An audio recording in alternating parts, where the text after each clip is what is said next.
अवतार मेहर बाबा की जय। अवतार मेहर बाबा की जय। అవతార్ మెహర్ బాబాకి జై. అందరికీ జై బాబా అండి.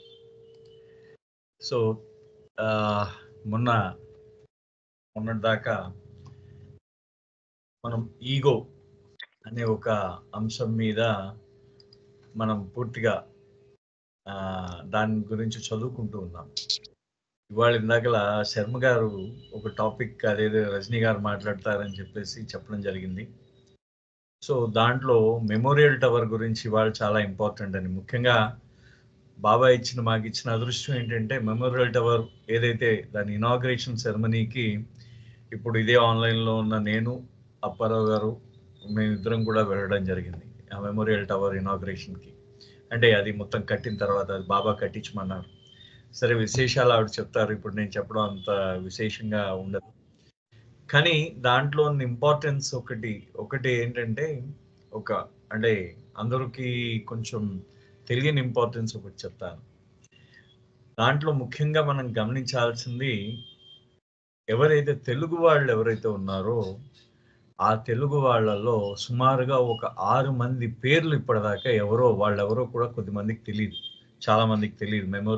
మెమోరియల్ టవర్లో ఉన్న వాళ్ళ పేర్లు, తెలుగు వాళ్ళ పేర్లు చాలా మందికి తెలియదు. మీరు అవకాశం ఉంటే, ఒకవేళ మీకేమైనా మీ అందరికీ కూడా దాంట్లో మెమోరియల్ టవర్లో దాంట్లో ఇంట్రెస్ట్ ఉంది కాబట్టి ఆ పేర్లు ఇంకొకసారి పునశ్చరణ చేసుకుని దాంట్లో ఎవరైనా మీకు తెలిసిన వాళ్ళ ద్వారా ఆ పేర్లు కలిగిన వాళ్ళ యొక్క చరిత్రలు ఏమైనా మీరు తీసుకోగలరేమో అని చెప్పేసి మీరు ఒకసారి ప్రయత్నించండి ఒకసారి అందరూ కూడా. ఎందుకంటే తెలుగు వాళ్ళ అందరి చరిత్ర దాంట్లో మెమోరియల్ టవర్ లో ఉన్న చరిత్ర అది బయటికి రాలేదు. లాస్ట్ది ఒక జమీందార్ గారు ఉన్నారు, ఆయన అదొక్కటే వచ్చింది, రీసెంట్ గా వచ్చింది అనమాట అది. తర్వాత మరి ఇంకా తర్వాత ఇంకో 6 మిగిలిపోయి ఈ ఆరిటి యొక్క చరిత్ర గురించి ట్రై చేస్తున్నారు. మరి బాబా అది ఎంతవరకు పర్మిషన్ ఇస్తారా, 6 చరిత్ర గురించి తెలుసుకోవడానికి పర్మిషన్ ఇస్తారా చూడాలి. అవతార్ మెహర్ బాబా. కోటి హనుమంతరావు గారి సిస్టర్. అవునండి, జయలక్ష్మి, మల్లెల సీతారాం శాస్త్రి. అది ఓకే, వాళ్ళ కాదు, తెలియని వాళ్ళ గురించి చెప్తున్నారు. 16 మంది ఉన్నారు. 16 మంది ఉన్నారు. అది ఎవరైతే తెలియని వాళ్ళు. 1 మినిట్ అండి, సారీ సుబ్రహ్మణ్యం గారు చెప్పండి. పీటర్ నాడీని ఇవన్నీ చేస్తున్నాడు కదా, వాళ్ళు కూడా ఒక మెసేజ్ పెట్టారు నాకు, పర్సనల్ మెసేజ్. అవును, పెట్టారండి, అందరికీ పెట్టారు. పీటర్ నాడీ అది మళ్ళీ గ్రూప్ లో పెట్టినట్టున్నారు వీళ్ళు. అది పెట్టారు, అది ఆల్రెడీ పీటర్ నాడీని పెట్టారు. అది అప్పుడే 6-7 మంత్స్ అయింది, పాతదే. అవును, చాలా కాలం పాత మెసేజ్ అది. ఓకే, అంటే అది కాదు, అది పెట్టిన తర్వాత కూడా ఒకటే తెలిసింది. అదే మరి అది Avatar Meher Baba is the same అనడానికి నేను అడుగుతున్నాను. అదేనండి, జై బాబా. అవతార్ మెహర్ బాబా కి జై. ఓకే, సో ఇది ఇప్పుడు మనం మళ్ళీ మన టాపిక్ అహంకారం దగ్గరికి వెళ్ళిపోదాం ఒకసారి. బాబా ఈ అహంకారం గురించి చెప్తూ, బాబా దీని గురించి అహంకారం ఏ విధంగా ఉంటుంది అంటే, ఆల్రెడీ ఒక 4 సెషన్స్ అయిపోయాయి కాబట్టి మనం పోయిన సెషన్ లో ఏం చెప్పుకున్నాం అంటే, ఐస్ కొండ ఏ విధంగా ఉంటుంది అంటే, ఒక మంచు కొండ, సముద్రంలో ఉన్న మంచు కొండలు. ఇప్పుడు మీరు ఉత్తర ధ్రువం వెళ్తూ ఉంటే పైకి కొద్దిపాటి ఇదే కనిపిస్తుంది పైకి ఆ మంచు కొండ, కానీ ఆ సముద్రపు అడుగున కొన్ని కిలోమీటర్ల మేర వ్యాపించి ఉంటుంది. అదే విధంగా అహంకారం పైకి కొద్దిగా కనిపిస్తూ ఉంటుంది, కానీ అది లోతుల్లో, మన యొక్క మనసు యొక్క లోతుల్లో అది కొన్ని కిలోమీటర్ల మేర వ్యాపించి ఉంటుంది అనమాట. ఆ విధంగా అది ఎలాగా బాబా ఎంత క్యాటకోమ్స్ అంటారు, ట్రెచరస్ క్యాటకోమ్స్ అంటే నేల మళిగలు అనమాట. ఆ మనసులో, ఆ సుషుప్తావస్థలో, అంటే మనస్సుకి అంటే పూర్తిగా ఎరుకలేని తనానికి, అంటే పూర్తిగా ఎరుకలేని తనానికి ఎరుకకి మధ్యనున్న సుషుప్తావస్థలో ఆ నేల మడిగలలో దాగి ఉంటున్నది అని చెప్పేసి బాబా అంటారు, అంత లోపలికి దాగుంటుంది దాన్ని. సో అదే విధంగా ఒక్క నిమిషం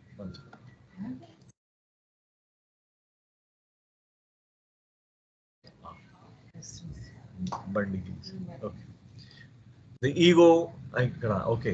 తర్వాత ఇక్కడ బాబా ఒక బ్యూటిఫుల్ ఇది చెప్తారు, అంటే అహంకారానికి ఉన్న తీరులు ఏ విధంగా ఉంటుంది అంటే క్రేవింగ్, అంటే బాగా అది మొత్తం దానికి ఏంటంటే అంతా అది ఎంతసేపు నాకు కావాలి కావాలి అంటూ ఉంటుంది అనమాట, ఆకాంక్షిస్తూ ఉంటుంది. ద్వేషం, కోపం, భయం, అసూయ, ఇవన్నీ కూడా దాన్ని ప్రత్యేకమైన దాని గొప్ప ధోరణులు, ప్రత్యేకమైన ధోరణులట. ఇవన్నీ ఏం చేస్తుంది, అహంకారం ఏం చేస్తుంది, ప్రత్యేకమైన ధోరణులతో మనని జీవితాన్ని వేరు చేస్తుంది. అంటే మనం ఏ జీవితం అసలు నిజంగా మనం మనం మనం మనం ఆచరించే జీవితము, మనం పాటించే జీవితం ఏదైతే ఉందో, మనం ఇప్పుడు జీవిస్తున్న జీవితం అది నిజంగా జీవనమేనా, అది నిజమైన జీవనమేనా, యథార్థమైన జీవనమైనా మనం జీవిస్తున్న జీవితాన్ని? సో బాబా వేస్తున్న ప్రశ్న ఏంటంటే అక్కడ ఇవన్నీ ఉండిపోయాయి అన్నమాట. ఈ ఆకాంక్ష, ఈ ద్వేషము, కోపము, భయము, అసూయ, ఇవి దాని యొక్క ప్రత్యేకమైన గుణాలు, అహంకారానికి ఉన్న ప్రత్యేకమైన గుణాలు. ఈ గుణాలు ఏం చేస్తున్నాయి అంటే మనం జీవనం జీవించకుండా మన జీవితాన్ని మనని వేరు చేసేస్తున్నాయి. అయితే ఇక్కడ అప్పుడు ప్రవేశిస్తుందన్నమాట, అక్కడ మనకి ఒక గురువు ఎడల కానీ, ఒక భగవంతుడి యందు కానీ, భగవంతుడి యందు ప్రేమ అక్కడ ప్రవేశిస్తుంది. అది ఏం చేస్తుందంటే ఈ అహంకారాన్ని మెల్లిగా తగ్గిస్తూ ఉంటుంది. దాని సివియారిటీ, అహంకారం యొక్క సివియారిటీని తగ్గిస్తూ ఉంటుంది. సో అయితే ఇక్కడ బాబా ఏమంటారంటే, ఇక్కడ బాబా ఒక మాట అంటారు, ఈ ప్రేమికుడు ఎవరైతే ఉన్నారో, అంటే భగవంతుడిని ప్రేమించేవాడు, దైవీ ప్రేమికుడు ఎవరైతే ఉన్నాడో అతను కూడా ఆకాంక్షిస్తూ ఉంటాడు. అతను కూడా ఆపేక్ష ఉంటుంది, అతనికి కూడా ఏదో ఒకటి కావాలని ఉంటుంది. కానీ అతనికి వాంఛ ఉండదు. ఇక్కడ ఆపేక్ష ఉంటుంది. ఆపేక్ష అంటే కావాలనుకోవడం. అతను కూడా కావాలనుకుంటాడు. దేన్ని కావాలనుకుంటాడు? ప్రేమని కావాలనుకుంటాడు. ఆ ప్రియతముడు యొక్క ప్రేమని కావాలనుకుంటాడు. కానీ ఆయనకి వాంఛ నుంచి స్వేచ్ఛాయుతుడై ఉంటాడు. మనము వాంఛలలో బందీలై ఉంటాం. ఇక్కడ వాంఛ, మనకి వాంఛకి బందీలై ఉంటాం. మనం అహంకారంకి ఉన్న అతి గొప్ప ఆయుధం, అహంకారం దగ్గర ఉన్న అతి గొప్ప ఆయుధం బ్రహ్మాస్త్రం.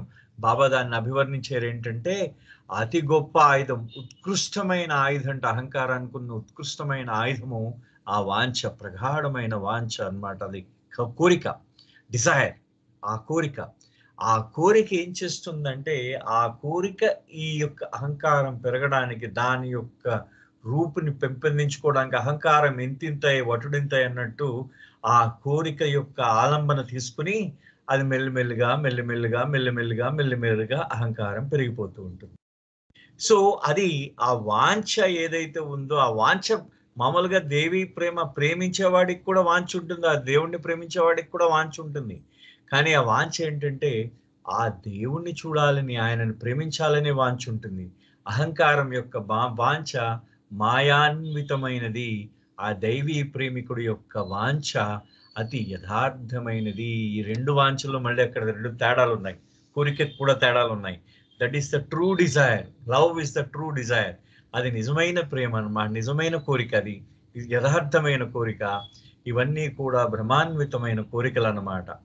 సో ఇది ఇక్కడ ఏమవుతుందంటే దివ్య ప్రేమికుడు ఎవరైతే ఉన్నాడో అతను ఈ యొక్క అతను వాంఛించినా కానీ కోరిక లేనందువల్ల అతను ఆ దివ్య ప్రియతముడితో ఏకం కావాలని కోరుకుంటూ ఉంటాడనమాట. సో అక్కడ నేను అనే భావం మెల్లిమెల్లిగా, అది జనరల్గా ఏంటి, మీరు ఇప్పుడు మనం సాధారణంగా చూడండి, ఎవరినైనా మనం సాధారణంగా చూసినప్పుడు మామూలుగా 99.99 అంటే 100కి 100 మంది కూడా, అంటే కొన్ని 1,00,000 మందిలో ఒకళ్ళో ఇద్దరు నేను అనే మాటని వాళ్ళు నొక్కి వక్కాణించరు. వాళ్ళు తప్పించి మిగతా వాళ్ళందరూ కూడా నేను ఇది చేశాను, నేను ఆ రోజు అది చేశాను అని ప్రతి ఒక్కళ్ళు కూడా ఈ మాటని వక్కాణిస్తూ ఉంటారు. వాళ్ళందరూ కూడా దాన్ని నొక్కుతూ ఉంటారు ఆ మాటని. సో దాని అర్థం అంటే నేను అనే మాట్లాడకుండా ఎవరికి రోజు గడవదు. 9,90,99,999 మందికి వాళ్ళందరికీ కూడా ఎవరికి కలదు. ఆ ఒక్కడు మరి వాడికి కూడా పూర్తిగా కలగదు. 1,00,00,000 మందిలో ఒకడు మాత్రం నేను అనే భావన ఉండదు. 1,00,00,000 మందిలో నేను చెప్పేది. 1,00,000లో ఒకడు నేను అనే పదం పలకడు. 1,00,00,000 మందిలో నేను అనే భావం ఉండదు వాడికి. దాని గురించి మళ్ళీ వద్దాం తర్వాత. సో ఇది బాబా అంటారు ఇక్కడ నేను అని నొక్కి వక్కాణించడం తగ్గిస్తాడు.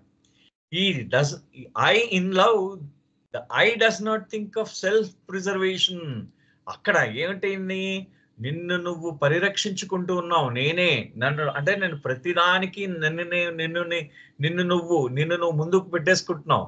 నేనే చేశాను, అంతా నేనే చెందాను, నేనే శరీరాన్ని, నాదే ఇది, నాదే ఈ భూమి, నాదే ఇల్లు, అంతా నాదే, ఇదంతా నేను నాది అనే భావం సెల్ఫ్ ప్రిజర్వేషన్ అంటే స్వీయ పరిరక్షణ అంటాం మనం తెలుగులో. దాన్ని కరెక్ట్ గా చెప్పాలంటే అది ఉండదన్నమాట. ఆ భగవంతుడికి దగ్గర అయిన వాడికి ఈ స్వీయ పరిరక్షణ అనే భావం ఉండదు. అంటే ఇప్పుడు చూడండి, దీపం పురుగు ఉంటుంది. దీపం పురుగుని మనం ఏమంటాం? చిమట అని పిలుస్తాం. అది దీప పురుగు అని ఉంటుంది. ఆ దీప పురుగు ఏం చేస్తూ ఉంటుంది? ఆ దీపం చుట్టూ తిరుగుతూ ఉంటుంది. దానికి కాలిపోతాను అనే భయం ఉండదు. ఇక్కడ బాబా అంటున్నారు, ఆ మాట అంటున్నారు, I does not think of self-preservation just as the moth is not afraid of getting burned in the flame. ఈ భగవంతుణ్ణి ప్రేమించిన నాడు ఈ నేను అనే భావం, ఈ స్వీయ పరిరక్షణ అనే భావం ఉండదు. ఏ విధంగా అయితే ఈ చిమట దాని చుట్టూ అగ్ని చుట్టూ తిరుగుతూ ఉంటుంది, కానీ అగ్నికి ఏ విధంగా భయపడదో ఆ యొక్క ఆ ప్రేమాగ్నిలో, ఆ బాబా అంటున్నారు ఇక్కడ ప్రేమాగ్ని, ద ఫైర్ ఆఫ్ లవ్, దాంట్లో పడే ఆ భగవంతుడి యొక్క ప్రేమాగ్నిలో నేను కాలిపోతానన్న భయం ఈ భక్తుడికి, ఈ యొక్క ప్రేమికుడికి ఉండదు. ప్రేమికుడికి ప్రీతముడు, మనం ప్రేమికులం, ఆయన ప్రీతముడు. సో ఈ ప్రేమికుడికి ఎప్పుడైతే నేను ఆయన యొక్క ప్రేమలో కాలిపోతానో అనే భావన ఉండదో నా కోరికలేమి ఉండవు ఇంకా. సో అందుకనే డిజైర్లెస్నెస్ అక్కడి నుంచి ప్రారంభం అవుతుంది అన్నమాట. అంటే డిజైర్లెస్నెస్, కోరికల లేని ఆ స్థితి ఏదైతే ఉందో అది అక్కడి నుంచి ప్రారంభం అవుతుంది. మనకి ఆయనని ప్రేమించడం అనే ప్లేస్ నుంచి మనకి ప్రారంభం అవుతూ ఉంటుంది. డిజైర్లెస్నెస్ అనేది అక్కడి నుంచి ప్రారంభం అవుతుంది. The ego is the unflagging assertion of separateness. ఈ అహంకారం అనేది ఒక అలుపెరగని వాదన అన్నమాట. దేనికి ఏం వాదన? అలుపెరగదు, అది అన్ఫ్లాగింగ్, అలుపు అనేదే లేదుట దానికి. ఏంటి? నేను ప్రత్యేకము, నేనే ప్రత్యేకము అనే నేను నాది అనే మాటలు అది పలుకుతూ ఉంటుంది. ఎప్పటిదాకా పలుకుతూ ఉంటుంది? అలసిపోకుండా పలుకుతూ ఉంటుంది. అది పలికించేది ఏది? అహంకారం అన్నమాట. మనలో ఉన్న అహంకారము అది పలికిస్తూ ఉంటుంది. నేను నాది అనే భావన, నేను ప్రత్యేకం అనే భావన అది పలికిస్తూ ఉంటుంది. అది అలుపెరగని వాదన అన్నమాట దాన్ని. Love the Joyce affirmation of oneness. అది ప్రేమ ఏం చేస్తుంది? ఏకత్వాన్ని ధృవీకరిస్తూ ఉంటుంది. అహంకారము ప్రత్యేకతను ధృవీకరిస్తే, ప్రత్యేకతను అలుపెరగకుండా, అహంకారం అంటే ఒక కోర్టు ఉంటుంది అనుకోండి. ఒక కోర్టులో ఒక లాయర్ ఏం చేస్తూ ఉంటాడంటే ప్రత్యేకత, నేను ప్రత్యేకం అనే వాదన వినిపిస్తూ ఉంటాడు. అదే దానికి ఆపోజిట్, దానికి వ్యతిరేకంగా ఇంకో లాయర్ ఉంటాడు. అతనేం చేస్తూ ఉంటాడు? నేను చాలా ఏకత్వం అని ధృవీకరిస్తూ ఉంటాడు ఆ ప్రత్యేకమైన లాయర్. సో ఈ ప్రత్యేకం అనేవాడు ఎవరు? అహంకారం అన్నమాట. అహంకారం అనే లాయర్ ఏం చేస్తూ ఉంటాడు? నేను ప్రత్యేకం అనే వాదన వినిపిస్తూ ఉంటాడు. ఈ ప్రేమ అనే లాయర్ ఏం చేస్తూ ఉంటుందంటే ఆనందంగా ఏకత్వం అని ధృవీకరిస్తూ ఉంటుంది. జాయస్ అఫర్మేషన్ అక్కడ మామూలుగా కాదు, ఆనందంగా ధృవీకరిస్తూ ఉంటుంది అన్నమాట. ప్రేమ మునిగిపోయి ఉంటుంది. అందుకనే ఎవడైతే భగవత్ ప్రేమికుడు, భగవంతుడిని కొద్దిపాటైనా కనీసం ఆయనను ప్రేమించాలనే భావన కలిగిన వాడి నోట వెంబడ ఎప్పుడూ మృదు భాష్యమే వస్తుంది. ఎప్పుడు కూడా మృదు భాష్యము. ఇది స్వయంగా యాక్చువల్లీ ఇది శంకరాచార్యుల వారు చెప్తారనమాట. అంటే మృదుభాషి అనేది ఎలా ఉంటుందో అని చెప్పారంటే చాలా మృదువుగా మాట్లాడతాడు. ఎందుకంటే వాడి నిండా ప్రేమ అనే భావన నిండిపోయి ఉంది. ఆ భగవంతుడిలో ఆ ప్రేమ భావన, భగవంతుడి యందు ప్రేమ భావన నిండిపోయి ఉంది. ఎప్పుడైతే భగవంతుడి యందు ప్రేమ భావన నిండిపోయి ఉందో భాష్యం కూడా మృదు భాష్యమే వస్తుంది. Only true love can overcome the ego. నిజమైన ప్రేమ మాత్రమే ఈ అహంకారాన్ని జయించగలదు. Only union with the beloved can completely dissolved. ఆ ప్రియతముడితో కలయిక మాత్రమే ఈ అహంకారాన్ని పూర్తిగా కరిగించగలదు. అహంకారాన్ని ఏ విధంగా కరిగించాలో చూడండి. అహంకారాన్ని కరిగించడం ఓన్లీ ప్రేమ ద్వారానే సాధ్యం. అందుకనే నేను నిన్ను ప్రేమించమంటున్నాను రా బాబు అని చెప్తున్నారు బాబా. ఇన్ ద రైట్నెస్ అంటే మనకి ఇంత వివరంగా ప్రేమ ప్రేమ ప్రేమ ప్రేమ అని చెప్తూ ఉంటారు. ఈ ప్రేమ అనే దాని గురించి మనకి అంటే సమంగా ఆ ప్రేమ అంటే ఎంతసేపు ప్రేమించడం అంటే ఏంటి, ఎంతసేపు మనకి బాహ్యమైన ప్రేమ మాత్రమే తెలుసు.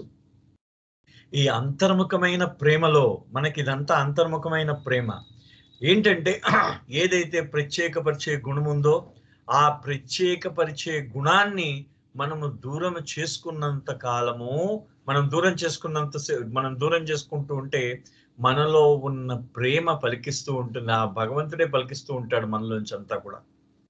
సో బాబా అంటున్నారు, in the ripeness of evolution comes to man at last the momentous discovery that life cannot be understood nor lived fully so long as it is made to revolve around false pivot of the ego. అంటే ఈ పరిణామ ప్రక్రియ ఏదైతే ఉందో అది పరిపక్వత చెందుతున్నది. అంటే పరిణామ ప్రక్రియ పరిపక్వత చెందడం అంటే రాయి స్థితి నుండి పరిపక్వత చెంది, మీ పరిణామ ప్రక్రియ పరిపక్వత చెంది మానవ రూపం దాకా ఆ యొక్క జీవుడు మానవ రూపం దాల్చిన తర్వాత అప్పుడు ఆ మానవుడు అప్పటికి కూడా ఇంకా పూర్తి చైతన్యవంతుడయ్యాడు. కానీ అతని జీవనం అంటే ఏంటో అర్థం కాలేదు. కాబట్టి తను ఆ జీవనం అంటే ఏంటో తెలుసుకోవడానికి మానవుడు ఏం చేస్తాడు, పునర్జన్మ ప్రక్రియ ప్రారంభించాడు. ఆ మానవ జన్మ ఎత్తినా కానీ జీవనాన్ని పూర్తిగా అర్థం చేసుకోలేకపోతున్నాడు. ఆ జీవనాన్ని సంపూర్ణంగా జీవించలేకపోతున్నాడు. కారణం ఏమైంది? ఈ మానవుడు ఏం చేస్తున్నాడంటే, మీకు తిరగలి పాతకాలంలో తిరగలి అందరూ చూసే ఉంటారు. తిరగలిని ఆ తిరగలి మధ్యలో ఇరుసు ఉంటుంది. ఒక కర్ర మొక్క కొట్టు ఉంటుంది. పై రాయి పైన ఒక రాయి కింద ఒక రాయి ఉంటాయి. ఆ కింద రాయికి ఒక కర్ర మొక్క కొట్టు ఉంటుంది. పై రాయిని ఆ కర్ర మొక్క ఆధారంగా ఇరుసు ఆధారంగా తిప్పుతూ ఉంటారన్నమాట. మొత్తం అంతా ఆ తిరగలి ఆ విధంగా తిరుగుతూ ఉంటుంది. అంటే పైరాయి ఆ ఇరుసు ఆధారంగా ఆ తిరగలి పైన యొక్క తిరగలి రాయి తిరుగుతూ ఉంటుంది. అంటే ఆ తిరగలి పని చేయడానికి ఆ ఇరుసు చాలా అవసరం. ఆ తిరగలి పని చేయడానికి. అదే విధంగా ఈ అహంకారం ఒక ఇరుసు అయిపోతుంది. అహంకారం ఆధారం అయిపోతుంది. ప్రతిదానికి కూడా అహంకారం నేను ఆధారం అనే భావన అహంకారం సృష్టిస్తుంది. ఈ అహంకారం ఆధారం అదే ఇరుసైపోతుంది. ప్రతిదానికి మూలం అది అయిపోతుంది. దాని చుట్టూ మొత్తం అంతా ఈ యొక్క మన జీవితం అంతా అహంకారం చుట్టూ తిరుగుతూ ఉంటుంది అన్నమాట. ఈ అహంకారం చుట్టూ తిరుగుతూ ఉండడం వల్ల మన యొక్క జీవనాన్ని పూర్తిగా అర్థం చేసుకోలేని వాళ్ళం అవుతాము. మన జీవనాన్ని పూర్తిగా జీవించలేని వాళ్ళం అవుతాం. కారణం ఏంటంటే అహంకారం అనే అసత్యం చుట్టూ మనం తిరుగుతూ ఉంటుందన్నమాట మన యొక్క జీవనం. ఫాల్స్ పైవట్ బాబా అన్నది ఇక్కడ చూడండి, around the false pivot of the ego. ఆ ఇరుసు అనేది అబద్ధం. అసలు ఆ ఇరుసు లేదు, దాని చుట్టూ తిరగాల్సిన అవసరం లేదు. కానీ ఆ ఇరుసు చుట్టూ అహంకారం ఆధారంగా మన జీవితం చేసుకున్నాం మనం. It is then that inescapable logic of man's own experience impels him to seek the real center of his being, the spiritual sun of the truth, and to reorbit his life around it. అప్పటిదాకా మనం ఏం చేస్తూ ఉంటామంటే మనం అప్పటిదాకా మనకు ఒక తర్కం ఉంటుంది. అంటే మనలో లాజిక్ ఉంటుంది అనమాట. అంటే మనం ఇప్పుడు మనలో ఉన్న తర్కం ఏం చేస్తూ ఉంటుందంటే మనం ఒక అనుభవం పొందుతాం. మనం పొందిన అనుభవం మనకి మంచి చేస్తుందా, చెడు చేస్తుందా, లేకపోతే మనకి ప్రయోజనకారా, అప్రయోజనకారా అనే విషయాన్ని మనకి మన తర్కం నేర్పిస్తుంది. అంతే కదా, విచక్షణ ఉంటుంది మనలో, ఒక విచక్షణ లాజిక్ ఉంటుంది మనలో. రీజనింగ్ అంటారు దాన్ని, లాజికల్ రీజనింగ్ అంటారు మనకి. అంటే మనం ఏదైతే ఆలోచిస్తున్నామో అంటే మనకి ఏదైతే అనుభవం, ఇవాళ ఒక అనుభవం పొందాం, ఇవాళ పొద్దున్నే ఏం చేస్తున్నాం అంటే స్నానం చేస్తున్నాం. ఇది చాలా మందికి ఎదురైన ఒక అనుభవం ఇది. పొద్దున్నే మీరు గీజర్ ఆన్ చేసుకుంటారు, నీళ్లు పడతారు, ఆ బకెట్ లో నీళ్లు పట్టినప్పుడు దాంట్లో మీకు ఏమవుతుందంటే చూసుకోకుండా మీరు నీళ్లు పోసుకుంటారు. నీళ్లు పోసుకున్న వెంటనే ఒక్కొక్క రోజు చాలా వేడి నీళ్లు మీ మీద పడిపోతాయి. పడిపోయినప్పుడు ఆ రోజు మీరు ఒళ్ళు కాలిపోయినట్టు అయిపోతుంది అనమాట. ఆల్మోస్ట్ చర్మం బొబ్బలెక్కినంత అయిపోతుంది. మీకు భయం మీకు అప్పుడు చాలా బాధేస్తుంది. మీ అనుభవం మీకు ఏం నేర్పింది? నెక్స్ట్ టైము మీరు నీళ్లు వేడిగా బాగా, అంటే మీరు పోసుకోగలిగినంత వేడి ఉందా లేదా అని చెక్ చేసుకుంటారు. ఖచ్చితంగా ప్రతి ఒక్కరికి ఎదురైన అనుభవం అన్నమాట ఇది. అంతే కదా, మనలో ప్రతి ఒక్కరికి కూడా ఈ అనుభవం ఎదురవుతుంది. అదే విధంగా ఈ అనుభవం మనకి ఏం నేర్పించింది? లాజిక్ అన్నమాట. అంటే లాజిక్, ఆ తర్కం నేర్పించింది. మనం విచక్షణ తర్కము రెండు నేర్పించింది అన్నమాట ఈ అనుభవం మనకి. సో ఈ మనకి అనుభవంతో మనం అప్పుడు ఏం చేస్తామంటే, అప్పటిదాకా మనం అహంకారమే కేంద్రము, అహం చుట్టూ మనం అంతా ఇంతకు ముందంతా నేను ప్రత్యేకం అని తిరుగుతున్న వాళ్ళం అంతా, అప్పుడు ఆధ్యాత్మిక సత్యం మనకి ఒకటి అవగతం అవుతుందన్నమాట. ఆధ్యాత్మిక సత్యం, ఆధ్యాత్మిక సత్యం ఏంటది?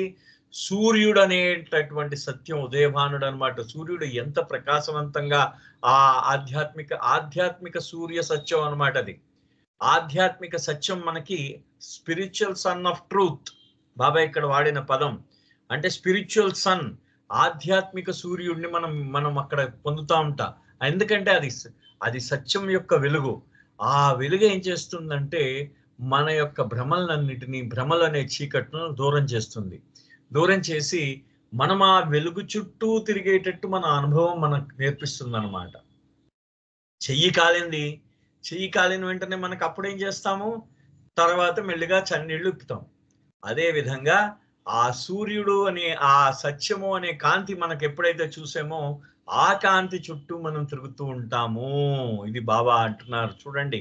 అప్పటిదాకా అహంకారం, నేను ప్రత్యేకం అని తిరిగిన వాళ్ళం మెల్లిగా మన యొక్క డైరెక్షన్ ని మార్చుకొని ఆ సూర్యుడు వైపు, ఆ సూర్యుడు అనే సత్యం వైపు తిరిగి ఆ సత్యం చుట్టూ మనం మళ్ళీ తిరుగుతూ ఉంటాం అన్నమాట. This spiritual revolution necessitates the dethronement of the ego and its replacement by the truth consciousness. ఆ సత్య చైతన్యము అంటే ఈ స్పిరిచువల్ రివల్యూషన్ అన్నారు బాబా దీన్ని ఆధ్యాత్మిక విప్లవం అంట. ఏంటి ఆ విప్లవం ఏంటి? డిథ్రోన్మెంట్, సింహాసన భ్రష్టత. మనం తెలుగులో రాజ్యాన్ని అంటే ఆ సింహాసనం నుంచి దాన్ని తొలగించడం. అహంకారం సింహాసనం మీద కూర్చుంది ఇప్పటిదాకా. అహంకారాన్ని మనం ఆ సింహాసనం నుంచి తప్పించి మనం ఏం చేస్తున్నాం? సత్య చైతన్యాన్ని ఆ సింహాసనంపై కూర్చోబెడుతున్నాం. ఇక్కడ జరిగిన ఆధ్యాత్మికమైన విప్లవం ఇది. ఆ విప్లవంలో ఏమవుతుంది మనకి? విప్లవంలో ఏం చేస్తాము? రాజుని తీసేసి కొత్త రాజుని పెట్టుకుంటాం. లేకపోతే ఎవడో మనకి ప్రజల యొక్క వాడే ప్రజల యొక్క రిప్రజెంటేటివ్ ప్రతినిధిని పెట్టుకుంటాం. అదే విధంగా ఈ ఆధ్యాత్మికమైన మనకి ఆ విప్లవం మనలో వచ్చి, ఎందుకు వస్తుంది ఆధ్యాత్మికమైన విప్లవం? మనకొచ్చిన అనుభవం వల్ల, ఇందాకల విచక్షణ అనుభవము, ఆ తర్కం, ఆ అనుభవం వల్ల ఈ విప్లవం వచ్చిందనమాట. అందుకనే ఎక్స్పీరియన్స్ కావాలి, ప్రతిదానికి కూడా ఎక్స్పీరియన్స్ కావాలి.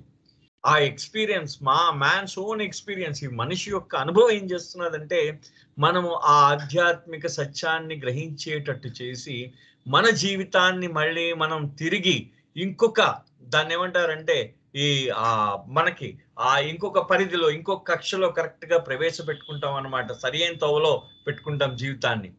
ఈ విధమైన ఆధ్యాత్మిక విప్లవం మన జీవితంలో తెచ్చుకుంటే ఇదేమవుతుందంటే ఈ అహంకారాన్ని సింహాసనం నుండి తప్పించి ఆ ప్లేస్ లో మనము మన చైతన్యం, సత్య చైతన్యాన్ని, అంటే ఈ చైతన్యంపై సత్యం యొక్క ఆ చైతన్యం మనకి ఎప్పుడైతే మన చైతన్యంతో ఆ సత్యాన్ని గ్రహించేమో ఆ సత్య చైతన్యాన్ని మనం ప్రతిష్ఠిస్తున్నాం సింహాసనం మీద. ఆ సింహాసనం మీద మనం సత్యాన్ని కూర్చోబెట్టాం. Such an uprising against its dictatorship will be inevitably be fought by the ego with all formidable and sinister weapons at its disposal. అయితే ఒక్క విషయం గుర్తుపెట్టుకుందామండి. సపోజ్ ఇప్పుడు మనం చాలా సినిమాల్లో చూసాం, మనం చిన్నప్పటి నుంచి కాశీ మజిలీ కథలు, అన్ని రకాల కథల్ని చదువుకున్నాం. రాజ్యాన్ని ఒక రాజుని తన సింహాసనం మీద నుంచి తప్పించినప్పుడు ఆ రాజు చాలా తేలిగ్గా తప్పుకుంటాడా, బాబు రాజ్యం నీదే తీసేసుకో అని అంటాడమని అన్నాడు కదా. ఏం చేస్తాడా రాజు? ఆ సింహాసనం వాడిని తప్పిస్తూ ఉంటే వాడు ఏం చేస్తాడు? వాడికున్న మొత్తం శక్తియుక్తులన్నీ వాడతాడు అన్నమాట. వాడిని ప్రతిఘటించడానికి మనని కఠినంగా భయంకరమైన యుద్ధం చేస్తాడు ఆ రాజు. అంతే కదా. వాడికున్న మొత్తం శక్తియుక్తులన్నీ ఉపయోగించి వాడు ఏం చేస్తాడంటే ఆ రాజు ఆ సింహాసనాన్ని చేజారకుండా వాడు ప్రయత్నిస్తూ ఉంటాడు. అదే విధంగా ఈ విధమైన విప్లవం ఏదైతే తీసుకొచ్చేమో మనం ఆ అనుభవం అనే విప్లవం ఏదైతే తీసుకొచ్చిందో, ఈ అనుభవం ఏం చేస్తుంది? ఆ తిరుగుబాటు వచ్చిందో, అహంకారం అనే ఆ నియంతృత్వం మీద తిరుగుబాటు వస్తే, ఆ తిరుగుబాటు మీద విచక్షణారహితంగా అహంకారం ఏం చేస్తుందంటే దానికున్న శక్తియుక్తులన్నీ ఉపయోగించి, దానికున్న కుటిలమైన మొత్తం దాని దగ్గర కుటిలమైన హానికరమైన కొన్ని వెపన్స్, ఆయుధాలు ఉన్నాయి. చాలా హానికరమైన వెపన్స్ ఉన్నాయి. ఆ తర్వాత చెప్తారు ఆ వెపన్స్ అంటే ఏంటో బాగా చెప్తారు. నేను ఒక్కసారి మళ్ళీ తర్వాత వస్తున్నది కాబట్టి నేను ఒక్కసారి చెప్తాను. దాని దగ్గర ఎన్ని ఆయుధాలు ఉన్నాయి చూడండి. కపటం ఉంది దాని దగ్గర, జిత్తుల మారితనం ఉంది, ఆ తర్వాత కృత్రిమత్వం ఉందన్నమాట, ఆ తర్వాత అది హాని చేసే వినాశనకరమైన అది దాన్ని ఏం చేస్తుందంటే కుట్ర చేస్తుంది. కుట్రలు ఉన్నాయి దాని దగ్గర. అహంకారం దగ్గర కుట్రలు ఉన్నాయి. అహంకారం దగ్గర గర్వం ఉంది. అహంకారం దగ్గర డాంబికం ఉంది. అహంకారం దగ్గర అది పక్షపాతం ఉందిట. ఆ తర్వాత ఓర్పు లేనితనం ఉంది అహంకారం దగ్గర. నేనే పరిశుద్ధుడు, నీకంటే పరిశుద్ధుడు ఎవడు లేడు. అంతే కదా. మనం ప్రతిసారి కూడా మనం ఏమనుకుంటూ ఉంటాం, మనమే చాలా ప్లెయిన్ పరిశుద్ధులం, అవతలవాడు అపరిశుద్ధుడు అనుకుంటూ ఉంటాం. అటువంటి భావం కలగజేస్తుందిట అహంకారం. ఆ తనం ఉంది. ఆ తర్వాత కన్సీట్, ఆత్మస్థుతి ఉందిట. ఆ తర్వాత అహంకారం భక్తి ఉంది. అహంకారం దగ్గర భక్తి ఉంది. ఈ భక్తిని ఏం చేస్తుందంటే అది తప్పుదోవ పట్టిస్తూ ఉంటుంది. అంబిషన్, దానికి ఒక లక్ష్యం ఉంది. ఆ తర్వాత ఈ అహంకారంలో కాముకత ఉంది, లాలస ఉంది, తృష్ణ ఉంది. ఇదే అహంకారంలో దాన్ని స్వయం తృప్తత ఉందన్నమాట. ఇన్ని రకాలైన వెపన్స్ ఉన్నాయట అహంకారంలో. చూడండి, ఒక అహంకారం అంటే ఇవన్నీ కూడా వీటన్నిటి ద్వారా అహంకారం ఏం చేస్తుంటుందంటే మన మీద యుద్ధం చేస్తూ ఉంటుంది. అవును కదా. మన మీద యుద్ధం ఏ విధంగా చేస్తున్నదో చూడండి. అంటే ఒక్కొక్క ఆయుధాన్ని ఉపయోగించి, ఇన్ని రకాల ఆయుధంలో ఒక్కొక్క ఆయుధాన్ని ఉపయోగించి మన మీద అది యుద్ధం చేస్తుంది. ఇంకా అలాంటప్పుడు మనం లొంగిపోక ఏమవుతుందండి? ఇన్ని రకాల, అది కూడా మామూలు ఆయుధాలు కాదు, గొప్ప ఆయుధాలు, మామూలుగా ఆయుధాలు కాదు. కపటం ఉందనుకోండి, ఆ కపటంతో మనం ఏమవుతాం? మనం ఖచ్చితంగా మన యొక్క కపటానికి మనం లొంగిపోతాం. ఎవడో నా దగ్గర ఒక 2 కోట్లు దాచుకున్నాడు అంటే 1 లక్ష 2 లక్షలు అంటే నేను లొంగిపోనేమో. కొన్ని 2 కోట్లు 3 కోట్లు నా దగ్గర దాచుకున్నాడు డబ్బు. సో వాడి దగ్గర నాకేం దానికి ప్రూఫ్ ఏం లేదు. 2 కోట్లు డబ్బు, అది నేను మామూలుగా కొన్ని సంవత్సరాల పాటు నేను కష్టపడితే కానీ సంపాదించలేను. నాకు ఒక్కసారి అబద్ధం ఆడితే వచ్చేస్తుంది. సో ఆ కపటంతో నేను ఏం చేస్తాను? వాడు నాకు ఇవ్వలేదని చెప్తాను. అహంకారం ఏం చేస్తుంది ఇక్కడ? ఆ కపటం అనే రూపంలో నా చేత అసత్యం ఆడించింది. అంతే కదా. సో తర్వాత ఆ అహంకారం అదే విధంగా జిత్తుల మారితనం, అవతలవాడు మీద అంటే ఒక్కొక్క రకంగా దాని యొక్క అంటే ఎన్ని రకాలుగా ఆ యొక్క మన అనుభవం ఏం చెప్తున్నది? నేను ఇందాక చెప్పాను అనుభవం ఏం చెప్తున్నది. అనుభవం ఏం చెప్పింది? వేడి నీళ్లు పోసుకునేసరికి ఒళ్ళు కాలింది. మన అనుభవం ఏం చెప్పిందండి? ఈ మాట ప్రతిసారి కూడా మనం నీళ్ళని టెస్ట్ చేసుకోవాలని చెప్పేసి మన అనుభవం చెప్పింది. ఆ అనుభవం మనలో ప్రవేశించిన వెంటనే మనలో ఒక విప్లవ అహంకారం గ్రహించింది. ఓహో, వీడు మళ్ళీ వేడి నీళ్లు పోసుకుంటే వీడు మళ్ళీ పోసుకోడు ఇంకా వేడి నీళ్లు. సో వీడిని ఏం చేద్దాం, వీడికి ఏ విధంగా వీడి చేద్దాం అని చెప్పేసి అనేక రకాలుగా అది ఏం చేస్తూ ఉంటుందంటే, అహంకారం ఏం చేస్తుంది, అనేక రకాలుగా మారు వేషాల్లో, ఇతర వేషాల్లో వస్తూ ఉంటుంది అనమాట. సో ఈ విధమైన ఆ విధమైన రూపం, ఆ విధమైన అంటే ఒక ఒక ఒక రూపంలో ఆధ్యాత్మిక తిరుగుబాటు వచ్చింది, మరో రూపంలో ఈ అహంకారం దాని దగ్గర ఉన్న చాలా చాలా గొప్ప ఆ యొక్క చాలా బలీయమైన ఆ యొక్క ఆ బలీయమైన కుటిలమైన సినిస్టర్ అన్నారు బాగా బాబా అక్కడ చూడండి, బలీయమైన చెడ్డ వెపన్స్ ఉన్నాయన్నమాట, ఆయుధాలు ఉన్నాయట. ఆ చెడు ఆయుధాలతో అహంకారం ఏం చేస్తుందంటే మన మీద యుద్ధం ప్రకటిస్తుంది. In the course of it man will discover that his liberation from the overlordship of the ego is in fact not possible short of complete annihilation of the hydra-headed ego. అప్పుడు మనిషికి అవగతం అవుతుంది ఏంటంటే, ఆ ఫైట్ చేస్తూ ఉంటాడు. ఈ అహంకారానికి ఉన్న ఇన్ని రకాలైన ఆయుధాలు ఉన్నాయి, ఒక్కొక్క ఆయుధంతో అది ఒక్కొక్క ఫైట్ చేస్తూ ఉంటుంది. కారణం ఏంటి, హైడ్రా హెడెడ్ ఈగో అన్నారు బాబా. అది మనము హైడ్రా అంటే మీకు ఆదిశేషుడు మీరు సినిమాల్లో చూసే ఉంటారు, అది ఆదిశేషుడు. ఈ ఆదిశేషుడు అంటే మన సినిమాల్లో ఈ ఆదిశేషుడి యొక్క రూపం అన్నమాట ఇన్నుండేది. ఈ వెయ్యి దాన్ని ఏమంటారు, ఒక 1000 తలలు అని చెప్పేసి మనం చెప్తూ ఉంటాం. ఈ హైడ్రా హెడెడ్ ఈగో అంటే మనకి బాబా దీనికి ఏం చేస్తారంటే, ఇక నేను ఒక్కసారి అంటే జస్ట్ ఒకసారి అది చూపిద్దామని దాన్ని నేను షేర్ చేస్తున్నాను. హైడ్రా హెడెడ్ అంటే మనకు అలాంటి ఆదిశేషుడే. సో ఇలాంటి 1000 తలల పాము అనమాట, కొన్ని మిలియన్స్ ఉంటాయి అన్నమాట తలలు. అంటే ఆ తల ఇలా మిలియన్స్ ఉంటాయి అన్నమాట. మొత్తం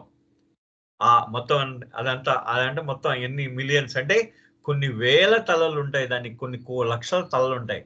ఒక తల నరకంగానే ఇంకో తల పుడుతూ ఉంటుంది. ఇది గ్రీక్ తాలూకు పురాణాల్లో ఉంటుంది అన్నమాట. దీన్ని హైడ్రా హెడెడ్ ఈగో అంటారు. హైడ్రా అంటే అది, అంటే దానికి ఒక తల కాదు, అనేక తలలు ఉంటాయి. ఈ అహంకారాన్ని కూడా అదే విధంగా ఒక తలని మీరు తెగనరకడానికి ప్రయత్నిస్తూ ఉంటే ఇంకో తల ఇంకో దగ్గర పుడుతుంది, ఇంకో తలని నరకడానికి ప్రయత్నిస్తూ ఇంకో దగ్గర పుడుతుంది. సో ఇలాగా ఈ హైడ్రా హెడెడ్ ఈగో, ఆ హైడ్రా తలలు కలిగిన ఇన్ని వేల తలలు కలిగిన ఈ అహంకారాన్ని సమూలంగా నాశనము చెయ్యడమే ఒకటే మార్గము, ఇంకా వేరే ఏ మార్గము లేదు అని గ్రహిస్తాడు మానవుడు. కారణం ఏంటి, కంప్లీట్ ఎన్హిలేషన్, అసలు సంపూర్ణంగా నాశనం చేయడం అదొక్కటే. అంటే దాన్ని పూర్తిగా కాల్చి పారేయాలి, అందుకనే కాల్చి పారేయాలని చెప్పేసి బాబా అంటారు. అంతే కదా, మనకు కాల్చేవేయడం అనమాట, పూర్తిగా నిర్మూలనం చేయాలి, పెకిలించి వేయాలి, మొత్తం అంతా నాశనం చేసేయాలన్నమాట, ధ్వంసం చేసేయాలి.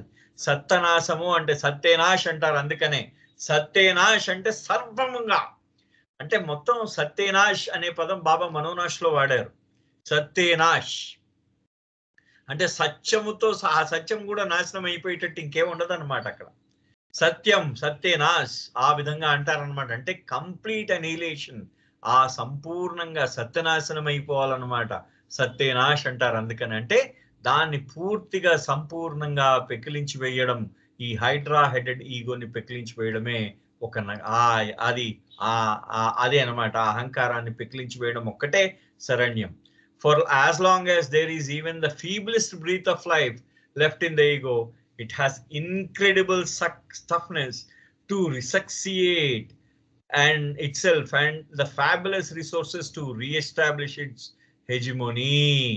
అహంకారాన్ని కొద్దిపాటి అహంకారమైన మనలో ఆ అహంకారం కానీ మిగిలిపోయింది అనుకోండి, సంపూర్ణంగా నాశనం చెయ్యలేని పక్షంలో ఏ కొద్దిపాటి, చాలా బలహీనంగా కొద్దిపాటి అహంకారం మిగిలిపోయినా కానీ, అహంకారానికి ఎంత బలం ఉందిటంటే అది ఆ కొద్దిపాటి ప్రాణంతో తనని తాను తిరిగి బతికించుకుని అది మళ్ళీ పునశ్చైతన్యం అవుతుందన్నమాట.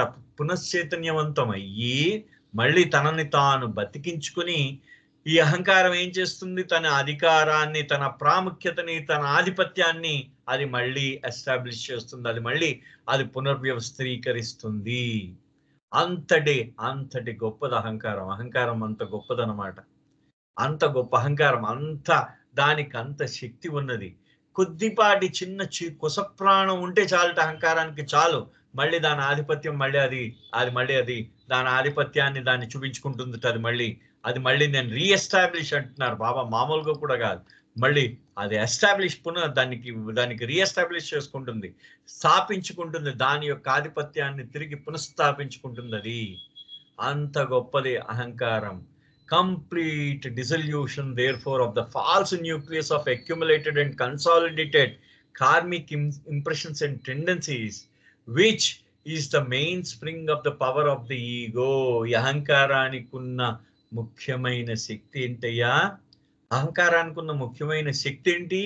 అహంకారానికి ఉన్న ముఖ్యమైన శక్తి ఆ కర్మ యొక్క ముద్రలు, కర్మ యొక్క వైఖరులు, ఆ కర్మ యొక్క ముద్రలు, ఆ కర్మ సంస్కారములు, కర్మ యొక్క సంస్కార ముద్రలు, ఆ సంస్కారపు వైఖరులే దానికి ప్రాణం, దాని యొక్క శక్తి, దాని మూలం, అహంకారం యొక్క మూలం వాటియే. అవే ఆ కర్మ యొక్క ముద్రలు, ఆ కర్మ యొక్క వైఖరులు. వాటిని పూర్తిగా మీరు మొత్తం దాన్ని పూర్తిగా నాశనం అయితే కానీ వాటిని పూర్తిగా కర్మ యొక్క ఆ వైఖరుల్ని, ఆ ధోరణుల్ని మీరు కరిగిస్తేనే కానీ మీకేమవుతుందంటే ఈ అహంకారం అప్పటిదాకా అవి పేరుకుపోయి గట్టిపడిపోయే, పూర్తిగా ఆ కర్మ యొక్క ముద్రలు, వైఖరులు, ధోరణులు గట్టిపడిపోయే, చాలా సాలిడిఫై, కన్సాలిడేట్ అయిపోయేట. ఇవన్నీ కూడా ఈ అహంకారం శక్తిని మనము ఆ యొక్క కర్మ యొక్క ముద్రలని మనము కరిగిస్తేనే కానీ ఆ దివ్య సత్యాన్ని తెలుసుకోలేము. ఆ దివ్య సత్యాన్ని తెలుసుకోవడానికి కావలసిన అర్హత ఏంటి మనకి? ఇక్కడ చూడండి, బాబా అన్న విషయం, complete dissolution therefore of the false nucleus of accumulated and consolidated karmic impressions and tendencies, which is the mainspring of the power of the ego, is an inescapable prerequisite to realization of the divine truth. ఆ దివ్య సత్యాన్ని గ్రహించడానికి కావలసిన అర్హత, కావలసింది ఏంటి? ఈ అహంకారాన్ని పూర్తిగా కరిగించి వేయడమే, సంపూర్ణంగా కరిగించి వేయడమే. అహంకారాన్ని ఏ రోజైతే కరిగిస్తామో, ఈ కార్మిక్ ఇంప్రెషన్స్ ఏవైతే, ఈ కర్మ యొక్క ముద్రలు ఏవైతే ఉన్నాయో, అండ్ టెండెన్సీస్, కర్మ యొక్క వైఖరులు ఏమున్నాయో, ఏవైతే ఈ కర్మ యొక్క ముద్రలు, వైఖరులు అహంకారాన్ని శక్తినిస్తాయో, వాటిని పూర్తిగా కరిగిస్తే కానీ ఆ దివ్య సత్యాన్ని గ్రహింపలేని వారమవుతాము. అది ముఖ్యంగా చాలా చాలా చాలా చాలా చాలా స్పెసిఫిక్ గా బాబా చెప్పారు. చూడండి ఎంత కరెక్ట్ గా, అంటే మనం మనం దాన్ని ఇప్పుడు మనకు ఒక అనుభవం వచ్చింది. ఇవాళ బాబాని పట్టుకున్నాం. ఇక్కడ మనకి ప్రాక్టికల్ గా బాబా ఈ విషయాన్ని కూడా చెప్తున్నారు. మనకి బాబాని పట్టుకున్నాం. ఇవాళ మనం బాబాని పట్టుకున్నప్పుడు ఏమైంది? బాబాని నేను తప్ప నాకన్నా గొప్పగా ఎవడు ప్రేమించలేడు అనే రూపంలో ఈ అహంకారం ఏం చేసిందంటే దాన్ని మెల్లిగా నాలో ప్రవేశించింది. అది కన్సీట్ దాక్కుని పూర్తిగా అదేంటంటే ఆ తలంపులో దాని యొక్క అది ధర్మంలో కూడా దాక్కుంటుంది, భక్తి విశ్వాసంలో కూడా దాక్కుంటుంది. చెప్పాను కదా ఇందాకలా, భక్తి విశ్వాసాల్లో కూడా దాక్కుని వస్తుంది. ఆ రూపంలో దాక్కుంది. పూర్తిగా సపోజ్ నేను పూర్తిగా వెళ్ళిపోయాను, పూర్తిగా ముందుకు సాగిపోతున్నాను, బాబా బాబా అనుకుంటూ సాగిపోతున్నాను.